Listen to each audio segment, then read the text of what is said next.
La hausse de toutes les charges liées à l'âge devrait atteindre 2% du PIB à l'horizon 2060.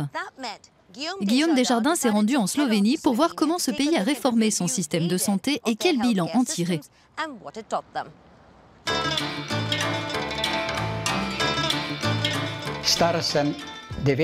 J'ai 79 ans, je suis très actif. Je fais du vélo, du ski, je conduis, je fais de la randonnée. Malheureusement, tous les seniors ne sont pas en aussi bonne forme que Franci. Les dépenses de santé liées à l'âge pèsent sur les comptes des populations européennes et de leur système de santé. Moi, je paye 660 € par mois pour une chambre avec salle de bain dans cette maison de retraite. Je ne fais pas de dépenses particulières, je n'ai besoin de rien d'autre. Ils doivent payer leur logement eux-mêmes. S'ils ne peuvent pas, leurs enfants doivent s'occuper d'eux.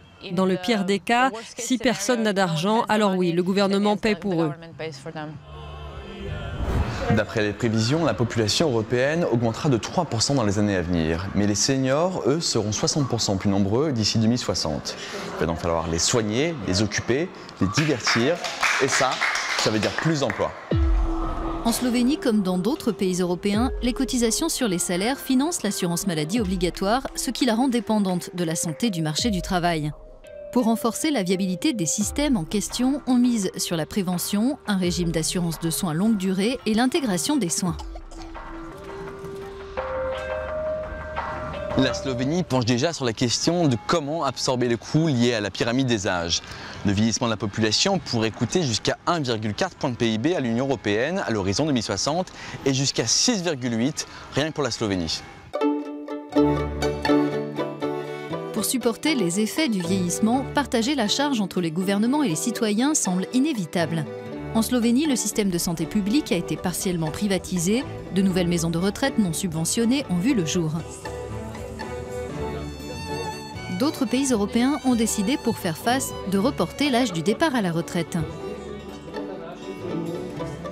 Mais il y a encore une autre piste. On ne pourra pas résoudre la question sans l'immigration. On doit établir une stratégie pour trouver comment attirer des personnes de l'étranger pour qu'elles viennent s'installer et travailler en Slovénie. Il faut qu'elles viennent vivre, travailler et bien sûr prendre leur retraite ici.